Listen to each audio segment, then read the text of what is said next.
7 June 1944. A wheat field outside the village of Lantheuil, Normandy, still smoking from the night's bombardment. A column of Churchill tanks grinds forward through the hedgerows, each one towing something unusual behind it. A squat, armored trailer on two wheels, bouncing over the ruts like a reluctant caravan. To the German defenders watching from a concrete bunker 200 meters away, it looks almost comical. A tank pulling a trailer, hardly the stuff of nightmares. Then the lead tank stops. There's a pause, no more than a few seconds, the kind of pause that precedes something terrible. A nozzle on the front of the hull, where a machine gun should be, spits out a thin trail of liquid. A spark catches it, and in less than a second, a jet of flame 40 meters long roars across the open ground and engulfs the bunker's firing slit. The men inside do not wait to find out what happens next. White cloth appears at the entrance within moments.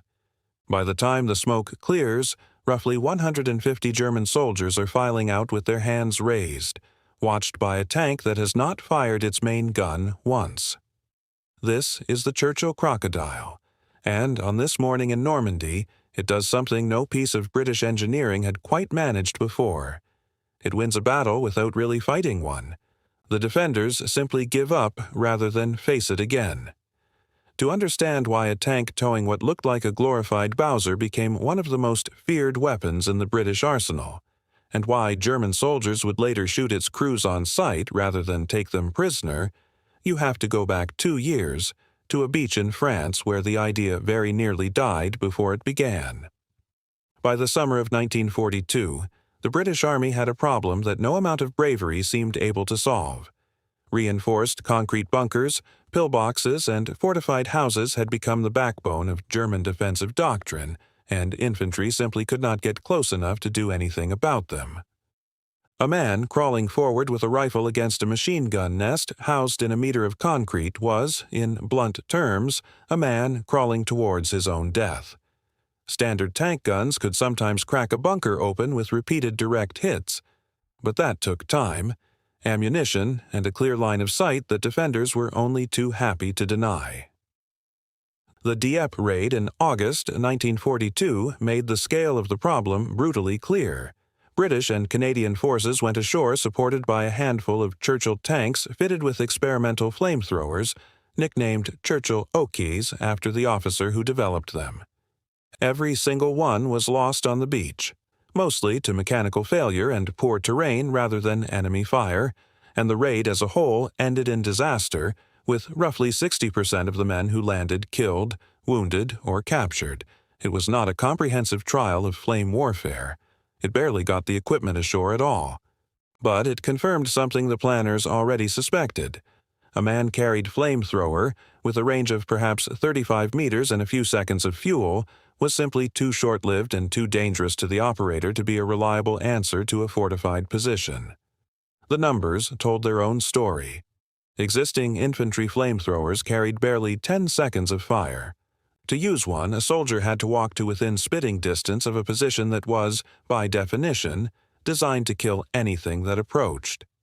Bunkers across the French coastline and increasingly across the Atlantic Wall as a whole were proliferating by the thousand, each one a small fortress that no amount of close-quarters heroism could neutralize without horrendous casualties. Planners staring at the maps for the eventual invasion of Europe understood that whatever came next would have to face this defensive crust head-on, and that infantry alone would bleed white trying to crack it. There was a deeper problem, too, one that had nothing to do with weapons and everything to do with timing. Whatever was eventually built would need to be ready for a single, fixed date, the invasion of occupied Europe, whenever that finally came. There would be no opportunity to iterate slowly, to test a design, fix its faults, and test it again over a leisurely couple of years. Engineers were working towards a deadline that planners refused to move, knowing that thousands of infantrymen would be relying on whatever they produced within the first few hours of wading ashore. That pressure shaped everything that followed, from the decisions made about armor to the compromises eventually accepted about range and fuel capacity. What was needed then was something that combined the punch of a flamethrower with the protection of a tank. A vehicle that could close to within reach of a bunker, survive the journey, and unleash enough sustained fire to make surrender the only sensible option. The trouble was that every previous attempt to marry flame weapons to armor had produced something compromised, either too lightly armored, too short-ranged, or too reliant on a separate vulnerable fuel supply mounted on the vehicle itself, where a single, well-placed round could turn the tank into its own funeral pyre. Early experimental vehicles such as the cockatrice and the basilisk, along with the flamethrower-equipped universal carrier known as the Wasp, demonstrated the basic principle well enough but lacked the armor to survive serious use against a defended position.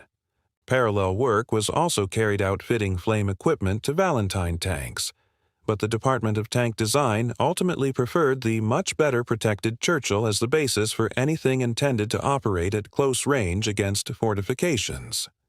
Solving the central contradiction, putting enormous quantities of fuel right next to a fighting vehicle without inviting catastrophe, was the puzzle that would occupy British engineers for the best part of 2 years. The man who finally pushed the idea through was Major General Percy Hobart, an unconventional and famously stubborn armored warfare specialist who had been given command of the newly formed 79th Armored Division, and a brief that amounted to solving the invasion's hardest tactical problems by whatever means necessary. The vehicles that emerged from his division would become known, half affectionately, as Hobart's Funnies, an assortment of bridge layers, mine clearers, and demolition tanks that looked eccentric on paper and proved devastatingly effective in the field.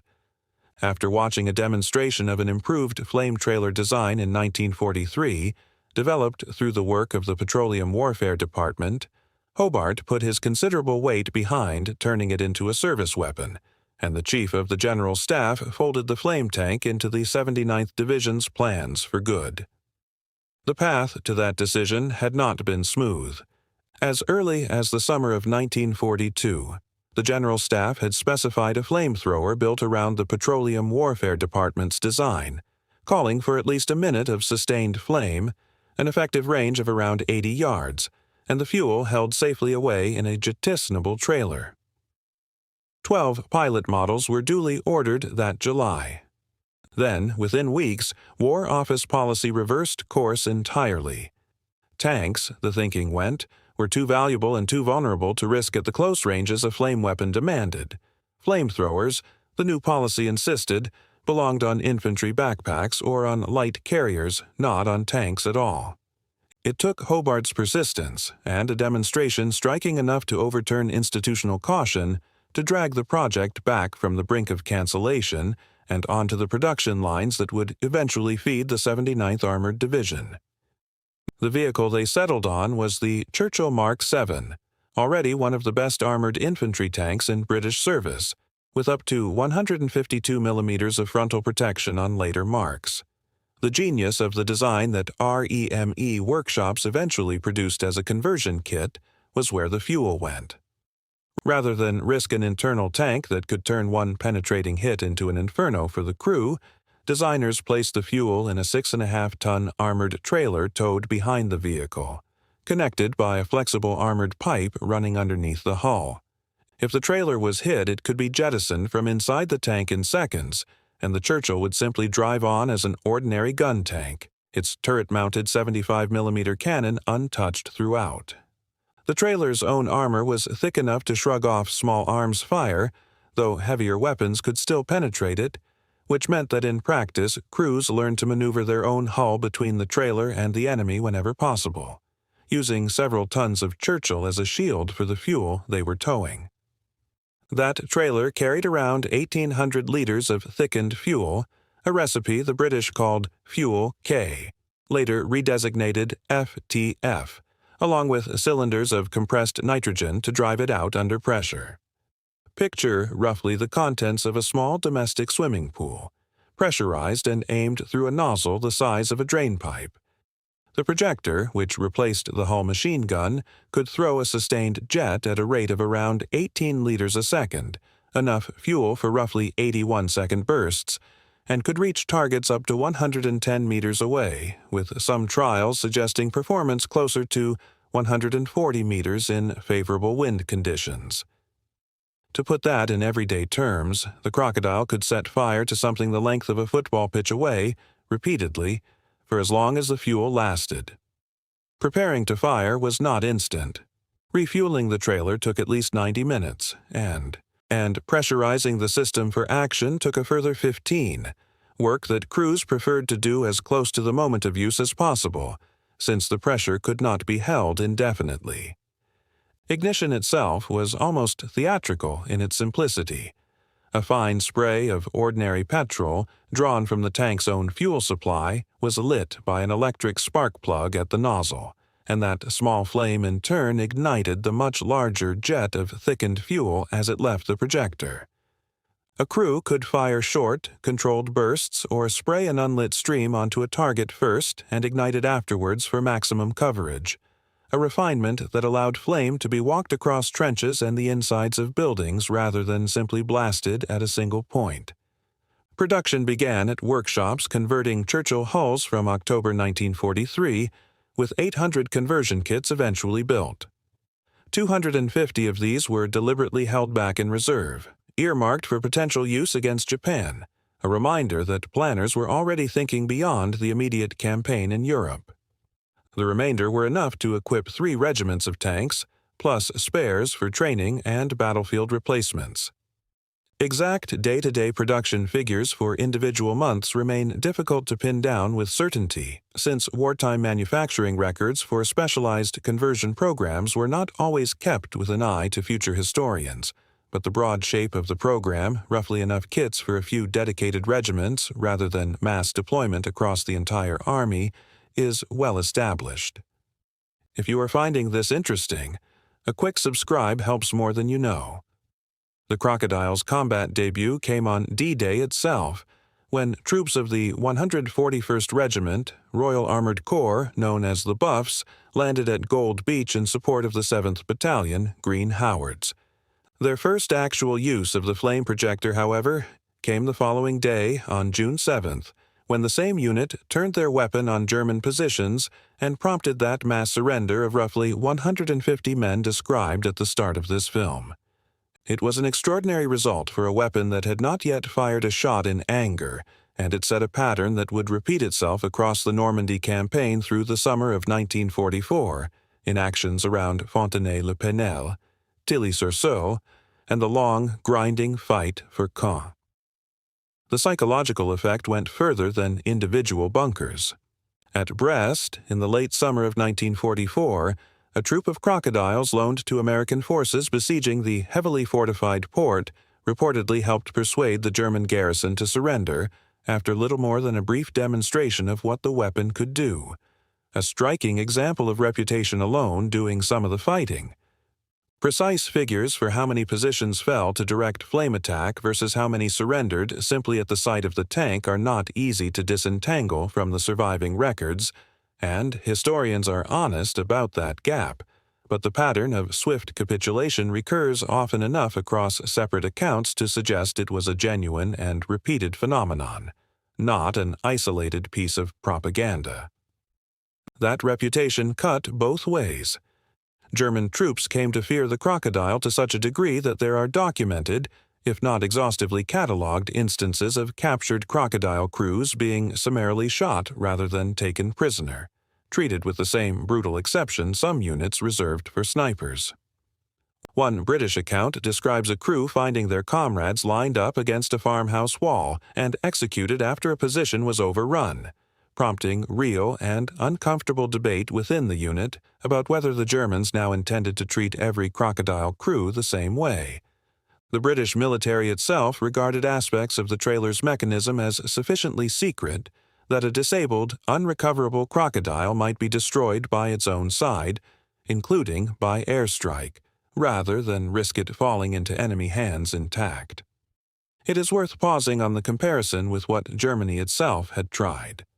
The Wehrmacht had been building flame tanks since before the war, starting with crude conversions of the Panzer I and Panzer II, the latter nicknamed the Flamingo. Neither proved especially successful, Thin armor left them vulnerable, and most surviving examples were eventually converted into tank destroyers instead. Their most developed flame variant, the Flammpanzer III, built by converting around 100 Panzer III Ausführung M hulls in early 1943, carried roughly 510 liters of fuel in 2 tanks and projected its flame to a maximum range of about 60 meters when ignited, dropping to perhaps 50 meters with unlit fuel in poor conditions. That is barely half the reach of the Crocodile's jet, and with little more than a quarter of the fuel capacity. The Flammpanzer III also sacrificed its main gun entirely to make room for the flame equipment, disguising the stubby projector behind a false barrel, which meant that once its fuel ran dry, it became a far less useful fighting vehicle than the Crocodile, which always kept its 75mm cannon in reserve. The Americans, for their part, initially developed their own flamethrower variant of the Sherman, but it performed poorly in combat, and interest in the British system was revived once its results in Normandy became clear. Britain supplied around 100 conversion kits intended for Sherman tanks ahead of D-Day, and ultimately around 4. Sherman Crocodiles reached the U.S. 739th Tank Battalion, modified so the projector sat beside the hull gunner rather than replacing a machine gun outright, since the Sherman's layout did not allow the same neat substitution the Churchill offered. None of these alternative efforts, German or American, matched the Crocodile's combination of range, fuel capacity, and retained main armament, and it is this combination, rather than any single statistic, that historians generally point to when explaining why the British design became the benchmark. Assessing the Crocodile's actual battlefield impact requires a certain honesty about what can and cannot be proven from the surviving record. Its material effect, the number of positions it physically destroyed, or the number of enemy soldiers it directly killed, is genuinely difficult to quantify, since flame damage was rarely itemized separately from the broader destruction of an assault, and many bunkers it engaged surrendered rather than being destroyed outright. What is much easier to demonstrate is the psychological effect, the repeated pattern of swift capitulation once a crocodile was identified and brought to bear, and the corresponding fact that enemy forces learned to prioritize destroying crocodiles above almost any other target on the battlefield, precisely because of what they represented. That dual reputation, feared enough to provoke surrender, hated enough to provoke war crimes against its crews, is itself a kind of historical evidence, even where the body count remains uncertain. The crocodile's influence outlived the war that produced it. Examples continued in British service into the Korean War in the early 1950s, where crocodiles served with the 7th Royal Tank Regiment, and the basic principle it established, that flame weapons belonged on a heavily armored platform with a separable fuel supply rather than bolted directly onto a vulnerable hull, shaped flame tank thinking for years afterwards. It also found grim humanitarian use in the war's final weeks. Crocodiles were among the vehicles present at the liberation of Bergen-Belsen in April 1945, where they were used, alongside flamethrower-equipped carriers, to burn the disease-ridden huts of the camp once survivors had been moved elsewhere, a stark reminder that the same machine built to terrify enemy soldiers could also be turned to clearing the evidence of an atrocity. Surviving crocodiles can be seen today in museum collections including the Tank Museum at Bovington and the Memorial Museum of the Battle of Normandy in Bayeux, hulking reminders of a machine that once made grown men surrender at the sight of it, no shot fired. Return for a moment to that wheat field outside Lantheuil, a tank, towing a trailer, advancing through smoke. To the men waiting in the bunker, it must have looked, in the first seconds, almost laughable. By the end of the encounter, 150 of them were walking out with their hands above their heads, beaten not by artillery, not by infantry, but by a 40-meter tongue of fire and the reputation that preceded it. That was the crocodile's peculiar genius. It rarely needed to win the argument twice. Word traveled along the line faster than the tanks themselves, and positions that had never seen a crocodile in action surrendered anyway, on reputation alone, rather than risk finding out what the rumors had left out. 800 conversion kits, 3 regiments' worth of tanks, a fuel capacity measured in the thousands of liters, and a range that outstripped anything the Germans themselves had managed to build. Numbers, in the end, are only part of the story. The rest of it is written in the white flags that went up before a single drop of fuel had been spent, in the executions carried out by men who refused to risk capturing its crews, and in the simple, brutal fact that some weapons do not need to kill to win. They only need to be believed. The Churchill crocodile did not conquer Europe. No single weapon did. But in farmhouse after farmhouse, bunker after bunker, it offered the men defending them a choice that no rifle or grenade ever could: come out now or don't come out at all. More often than the official record can fully prove, but more often than chance alone would explain, they chose to come out.